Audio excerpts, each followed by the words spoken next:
right. Hello, everyone. Welcome and welcome back. Good to see you, Michelle, Cody Bear, Steve, Marangwa. Feel free to say hello and say hello to Mark Heaps, my guest. I happen to be Paul Tranny, but really it's all about Mark. He's to my, uh, I guess my right. How you Am doing, I Mark? over there? Yeah, man. Thanks for having me. I hope everybody's having a really good Max. Yeah, exactly. Hopefully everybody's having a good one. I know you've been a busy guy for Max. That Yeah, yeah, sound right, Mark? yeah. Had a lab that we just finished a little while ago. That was a good session. Looked like people were digging it. And then we had a Photoshop session yesterday on some contemporary design techniques for production artists, and got an Illustrator one tomorrow. And now we're doing this hang with you, which clearly this is the coolest one. This is just This everything is the best. builds to this, Yeah, this and was then this it is clearly just the apex, right? yeah, this is the apex right here. So that's why I'm glad you guys are here. I was just talking to Mark, and Mark, I'm gonna you to do an intro and stuff. But I was just talking to like you and I were just saying that when we're at conferences, we're usually busy working in the hotel room until our session. So Yeah. this is really fun to kind of actually have our content done a little bit beforehand to be able to see some things. And I've watched some of yours and I've enjoyed it. Oh, I appreciate that. Yeah, for sure. I think normally speaking at the event, I also like I want to go to everybody's sessions, but I also really want to be like in the right space when I go teach my session. So I like to be in my room practicing and be ready, and then I sort of Yeah. run to the room and try to avoid everything as much as possible, and just be in the zone. So it's nice to get Yeah. watch these on demand and connect with people and have the chat. Yeah, exactly. And that's why I'm glad we have you here to chat with you and hopefully you give us some highlights. We have a plan for today. But Mark Heaps, for those of the people who don't know Mark, can you do a little intro of yourself? And it's gonna be awkward. I need you to brag about yourself, and then I'll brag about you. But tell us, because I think you're awesome. And if you've been in the community any length of time, people know you. But there might be people here that don't. So I was gonna say I don't know if anybody really knows me other than a few people that have gone to my sessions. Yeah, I'm not comfortable bragging about myself. Mark Heaps. Currently, I'm the vice president of brand and creative at an AI accelerator company in Silicon Valley. Basically, I make the running joke that I'm trying to keep the soul in artificial intelligence through creativity. But before this, I worked for my wife's design agency. She's had a design agency for 14 years, and I was the executive director there for 5.5 years. And I've been in this industry and career for, oh my God, I'm really old. Let's just say 20 years. And it goes way back to being a manager at Google. Before that, I was a senior imaging expert for Apple, where I did a ton of graphic work for those guys. And then just like everybody, like outside of the clients, doing lots of fun projects with friends, bands. I've designed like 6 restaurants, and I switched my label up a couple of years ago. Instead of having anything be graphic design or creative director or any of that, I just go by professional creative now. Like it's because I don't identify with like any one thing, man. Like I was picking out fabrics for benches at a restaurant just last night that we're designing, and then other times I'm designing stickers for trade shows. I just like to make stuff. into it. I like how that's like all encompassing because it sounds like it's you got a lot of variety, especially throughout your career. Mhm. And another quick question, like what Photoshop version did you start on? And again, that's a good indicator. So how old school you are. Can this I is can I this is ask Paul's that? way of politely aging me. No, I'm just because I'm like, you've seen it all and you probably taught ways of doing things, and then you have to teach again. Oh, yeah, don't do it that way anymore. Like, you don't need That's to right. use, the magic wand anymore, even though it was cool when it came out. Yeah, I don't know. yeah. Can you remember your first version in Photoshop? Photoshop 2.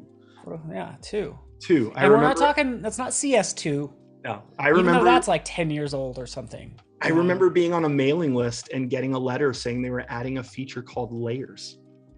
Holy cow, layers. You're like, what is this? You're like, this isn't gonna work. Yeah, it No, blew, just blew my joking. mind. You blew it off like, oh, this version 3. Oh, I'm not even gonna upgrade.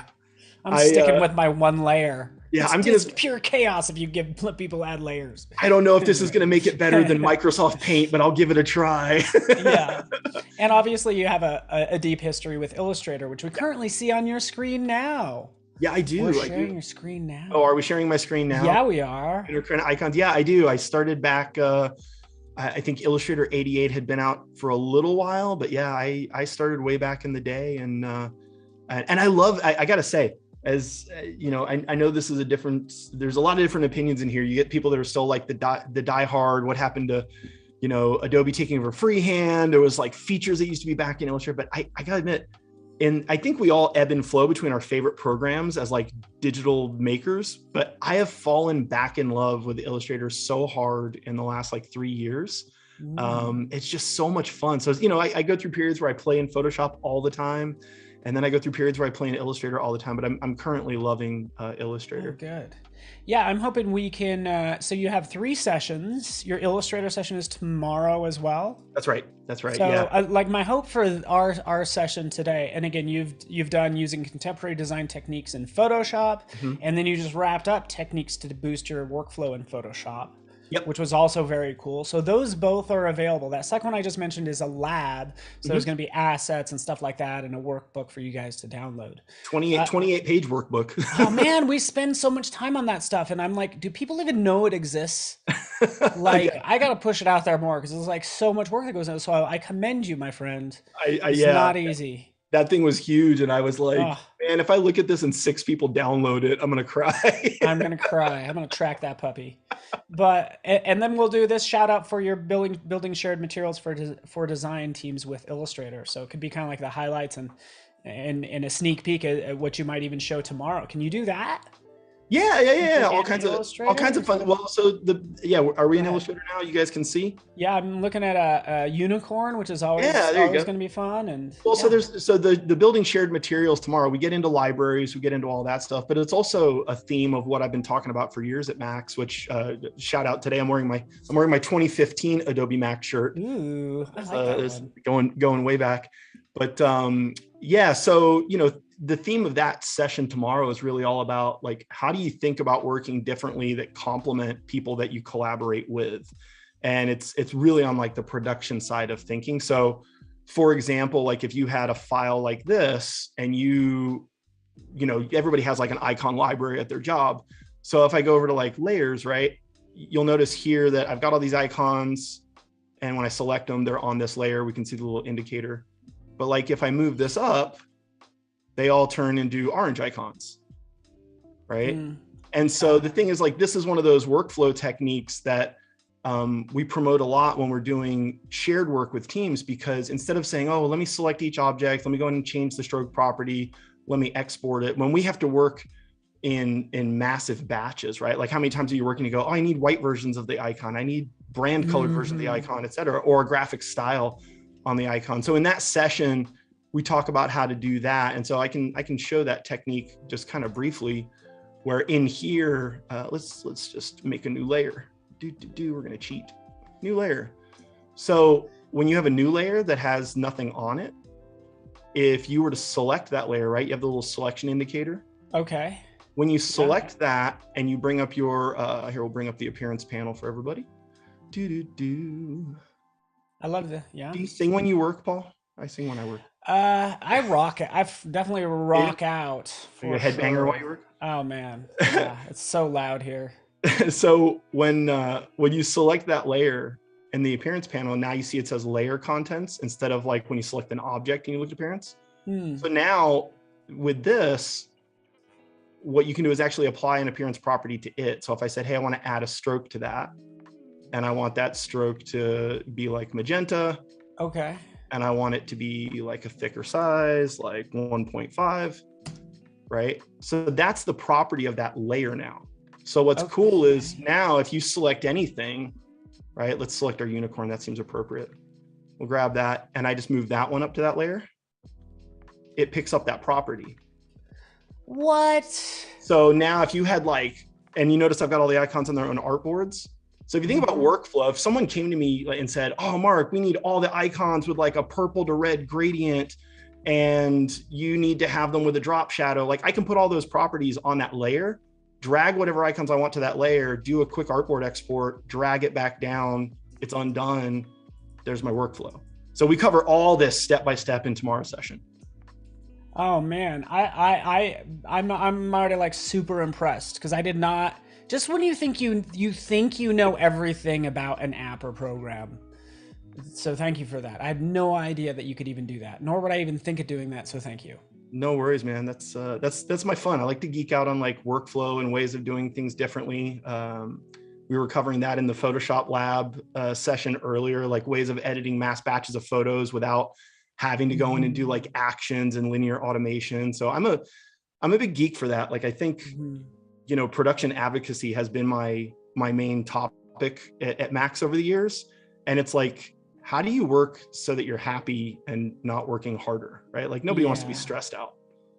Do you use, since you have these 6 images up, do you like a batch export somehow? And how would you do like an asset export? Like, I don't know if you So in this particular case, so in the old school days, we would have had a sheet that had all the icons on one artboard, right? But now, because you have the ability to make individual artboards and, you set up a new document, you go in here and you're like, oh, here's the size of my artboard. I want a square. How many do I want? You say 5 of them and it auto generates this grid for you, which is nice because then you can align to artboard. But go ahead. Yeah. Oh no, I also like the sort of cleaning up the artboards because sometimes they're not as perfect as you have them, and it bothers me if they're off a little bit. Yeah. There is a way in properties panel to, select multiple artboards and have a certain 50 pixel space amongst all of them. Yeah, you can pad them. You can use alignment on them. So but to your earlier question, like if I wanted all these to be that magenta, I would drag them up. Boom. And mind blowing. Yeah. And then we go to like asset export, right? Then you've got artboards here. And then I name all these. So when you name these, when you go into your export panel, right? So if I go to that, go to artboards, it has all the names here, see? So that means those will be embedded in the export. So I can select all. It actually works like a print dialog. You can say, oh, I don't want all. I want to print, theoretical print, pages 3 through 5. And when I do that little hack, see, it only checked those.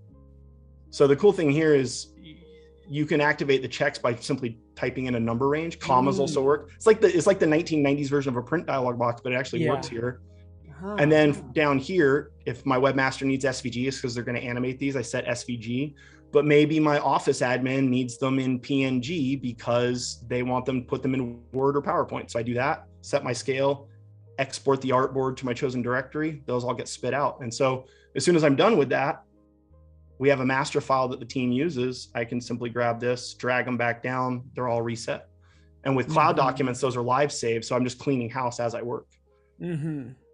And I think artboards work so well in Illustrator, especially with layers and all that good stuff. That's where they truly shine. And I know there are artboards in Photoshop and stuff. I don't know many people who use artboards in Photoshop. And if you do, great. But this is where it really shines, especially because, again, you're dealing with a lot of production type stuff when you're in Illustrator, I feel, and you would know you do this stuff a lot. Yeah, all the time, right? And I like how once you do that, once you have that set up, you could just like hit export, right? Yep. So once it's set up in the asset export, you could just like export it out. Oh, I updated this, just hit export. It keeps those settings, right? Right. So it does. That's right. And then if I had something like this where I was working on a bunch of artboards, right? Like if I have to do banners for social media and I need to do variant designs, then I could copy this, right? I'll exit out to copy it. And then they have like paste on all artboards. And so that pastes on all the artboards, right? So the ability to like take assets and work really quickly into an artboard, move the assets to all artboards, and then go to each one and make adjustments. I cover this all in the class tomorrow, but we also do it with assets that are linked to CC libraries by the team. So I can have something I place, but someone else could be editing the photo from Photoshop while I'm placing my layouts. And then I can update things in real time. So we get into a lot of that kind of collaboration. Yeah, that's way cool. I think we only have you for a total of 30 minutes. So we have about 10 minutes to go. So yeah, man. Yeah, this is awesome. And it really is your time. I just, I'm just here to be a fan. I'm a fanboy. I'm just here to be a fanboy. That's okay. This is, I think we're all Paul Traney fanboys and fangirls. You're like over it, over it. This guy. Well, really, we're all here for Jason Levine. That's right. That's right. Did you want to jump in? I don't know if you want to show anything more in Illustrator, if you want to jump into Photoshop or how you feel. Yeah, let's switch over to Photoshop. Oh, This by the is way, really fast, I'm so sorry. And Mhm. this was in the keynote yesterday for a hot second, was the interoperability between Illustrator and Photoshop. Mm, Sort of doing the copy and paste. And I don't know if you've done that yet. mm, It has some limitations, interesting. but you could paste in like a low, like take for instance the unicorn really fast if you still have it back there. Yeah. Let's go back there. Yeah, just take it and copy it. So Okay, Command C, and then just do a Command V, let's do it on something that doesn't have so many layers. Here we go. and then do. Ooh, okay. Do you have the? Okay. Anyways, this one might not be the updated version, but I just might. above Smart Object Mm. is it just says layers. So basically everything comes in as layers, Oh, I see. as shape layers. That's all it does. That's cool. It's cool, but it's gonna rasterize your text, which is kind of Mm. that's currently where that's at now. I'll go ahead and say it's kind of lame, uh, but we're working on that. So anyway, all It's right, a- it's let's all move on. it's all baby steps. It's all baby steps. Yeah, exactly. Yeah, so the Photoshop session we do, I have one that's called Building Contemporary Design in Photoshop. We look at all these techniques, how I made this piece. The one that we were rocking in the lab earlier, I think people would dig if again, if you're into workflow, the one that you would want to see is something like this, where if you're working on like a massive report or you've got a catalog or something like that you're working on, if you suddenly decided like, okay, I've got all these images, right? And I wanted them all to be treated a certain way, and then I have to save all those out in that certain treatment, how would people most commonly do that? And what you see is they either manually go through them in Photoshop and apply settings that they've saved, or maybe they run an action or they do something like that. And the thing we were showing earlier was to bring all these up, and then up here at up at the top here, there's this rad little button that looks like a camera aperture. Mm-hmm. And we're in Bridge right now. I know a lot of people aren't Bridge fans. You should be. Bridge is Yeah. amazing. Oh, great. But I use this open in camera raw feature when you select all those images. And then the advantage of this, right? So it brings them all in as the tray down here, the film strip. When we have all these, you could go in here and do all of your edits, right? So I could go in here and say, let's desaturate it. That's right. They're all grayscale now. And then let's go down to like color grading, and we could warm this up a little bit, and then we'll cool down our shadows, like some kind of basic edit, right? So now here's the weird part. The camera raw editor, you would then go open objects and it would send it over to Photoshop. I have mine set to open as smart objects. But actually the important part of this workflow to save time is you just hit done. And when you look back in Bridge, they're all edited. But they've got a little icon up here that lets you know they're edited. Mm-hmm. That's a weird word to say, edited. Yeah. Edited. There you go. Right. But the cool thing is for a workflow, now I can just go Tools, Photoshop, Image Processor. It brings them in here, and I can say, hey, I want to save these in the same location. I can resize them to whatever size I need for my project. So longest edge would be, this is a good tip. Whatever number, if you put the same number in both, then by default, it makes that the longest edge of your resize. A lot of people try to do this with variable ratio, just make it the same number and it'll always apply to the longest edge. So you can do your formats, hit run, it'll batch through and run all of those. Now to save time, I won't do that now, but it does it pretty fast. But you can apply an action, whatever. Now, when you're done, you can go back to Bridge. I can at least try to go back to Bridge. Let's see here. Does not want me to go back to Bridge. Come on. Do you have two monitors open? Is it on a separate monitor? I do. There it is. Zoom is controlling my monitors. Let's see. So now you're back. To undo that, I can just go developer settings, right click on all these, and just say clear settings, and all the edits are done. Huh. So I never needed to open them in Photoshop. I never needed to do any edits there at all. I didn't need to have a linear action that takes a while to play one image at a time.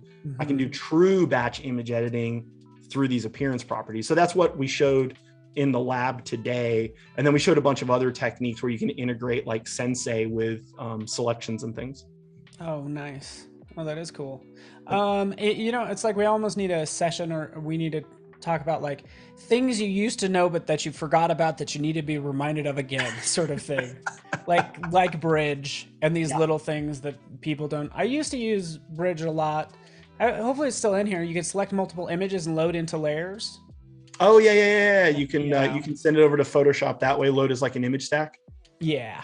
Yeah, you could go over here, load files into Photoshop layers right there. Yeah. That's I super like. handy. Yeah. The one that you talk about old school stuff that we used to teach people not to do that now I teach everybody to do. Oh yeah. So like this would be a good example, right? So if you said, oh, I need to do like hue and saturation on this, right? Or levels or whatever you're going to do. So for decades, we've been telling everybody use image adjustment layers. And I always have the half dipped cookie down here. I heard you say that today. I was like, that's Yeah, funny. that's I think my it's like a favorite. black and white cookie. Yeah, You it's know, what the it's black and supposed to be. white. That's right. Yeah. That's funny. But if I went in here and I said, hey, hue and saturation, right? Then in layers, it would have put this right here. And that's non-destructive. So we've been teaching that forever. And I don't do it that much anymore. And the reason being is I convert my layers to smart objects. Oh, and then I go I think do I know it. what you're gonna do. Go ahead. Yeah. I go and do it the way that we told everyone not to do it. I go to image adjustments and I do it over here. And the reason for this is like, so we'll just desaturate it, right? We'll do something funky to it. It attaches it to the layer as a smart filter. And the reason I do that is now when people on my team need to grab this asset to use in another design, I don't have to worry about them dragging it to another document and them forgetting to take the adjustment layer with it, which happened all the time in the past. So now the edit travels with it, but it's still non-destructive. They can still double click on this and change their settings if they want to, right? Oh, that's such a good point. I didn't think about that aspect. I liked doing this just because it hides the adjustment layer. Because when you get a lot of layers, like I don't want to see all these adjustment layers. Like let me just focus on the content. I can nest all that on that layer and not worry about it. That's right. Yeah, that's another great reason to do it. The only reason I don't do this anymore is like if I was doing if I wanted to have access to blend if sliders, right? So that's one of those things that that would affect the layer underneath it. Yeah, so like if you wanted to go in here and do like a black and white adjustment, right? We know that this makes it black and white. But then the blend if sliders, if I double click on this layer to go to layer options, except everything's nested now. Hold on. Let's bring it out. If we get to our layer, whack on work. There we go. We get in here. You can't access these through smart filters, right? So I could take this now and say, hey, I want to split this and see some of that red come through only in the shadow areas. You can only do that this way still. So for me, there's still an advantage of knowing both ways, but it depends on the design that you're trying to execute. Yeah, and if that blend if information, if you guys were aware of it, then you were already part of the master class of Photoshop users. Because that's a master class, professional grade tip right there. Yeah, man. Blend if. That's one of my favorite. I wrote an entire chapter on blend ifs for Scott Valentine's book, The Hidden Power of Blend Modes. Oh, wow. So yeah, that is awesome. What else can you show us? Because we have you for like 5 more minutes, and I want to just like, I'm gonna squeeze all I can out of you. Like, what else do you want to show? And I'm so glad we have your sessions. Yeah. The other one. Yeah, go ahead. The other one that I was going to maybe talk a little bit about. Well, actually, we can do it with this real quick. So there's just features that I think like a lot of people don't play with, that they're not even like the newest, latest, and greatest features, but they're just super important, like for making life easier. So I'm just going to nuke these real quick. Yeah. But I discovered these a little while back. I don't know when they came out. I honestly don't. Yeah. Let's mask this lady out real quick. Let's do a select subject. Mask her out. In the essence of time, we'll deal with whatever choppy layout or mask we get. Let's do 2 of those. So if I had a layer in here, let's do so. Give me a color, Paul. Like a teal. I'm gonna go with like a teal. Like a teal, okay. Yeah, kind of like in there. Yeah. Okay, cool. It'll go good with her skin tone. Yeah, you and my wife. Kind of complementary. You guys are fan. Oh, 1 more minute? No, you better hurry, Mark. All right, so edit, fill. We're gonna erase pattern. Oh yeah. Over here, script. Script. and then we'll go spiral.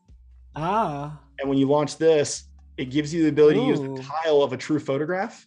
And that was just like a leaf? Yeah, it was a leaf tile that I made. And then you put this in here, boop. So you can't do that with Done. brushes. You can't do that with brushes. You got to do it with a pattern fill script is the only way to do it. That's right. Forget you brushes. Try to do that brushes.